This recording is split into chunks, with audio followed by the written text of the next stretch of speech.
সুপ্রিয় দর্শক, যেই ফসলটা দেখতে পাচ্ছেন সেগুলো আসলে সরিষা।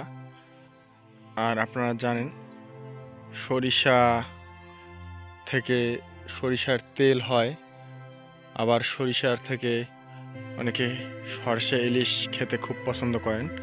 আর সরিষার তেল কিন্তু অন্যতম একটা সেরা তেল।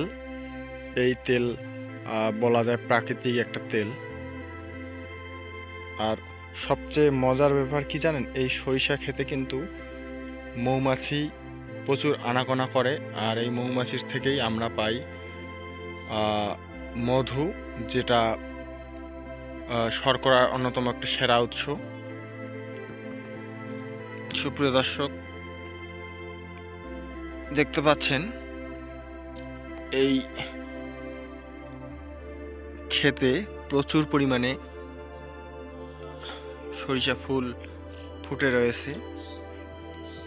আর এই ফুলগুলোতে মৌমাছি বসে, যা পরাগায়নে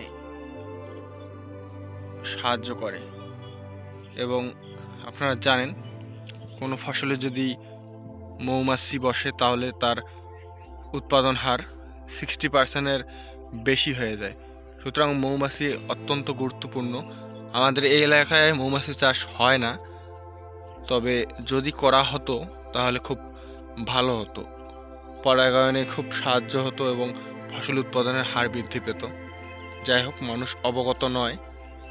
দেখতে পাচ্ছেন এখানে এই যে ফুলগুলা, মৌমাছি এগুলোতে বসে মধু আহরণ করে, আর আমরা সেই মধুগুলো থেকে শর্করা পাই। আর মধু তো সবারই অন্যতম ফেভারিট একটা বলা যায় পানীয়।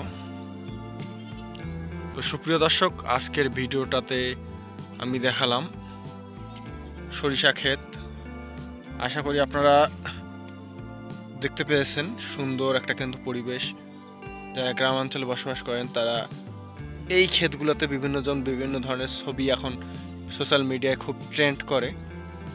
তো আজকের ভিডিও এ পর্যন্তই, দেখা হবে আগামী কোনো ভিডিওতে।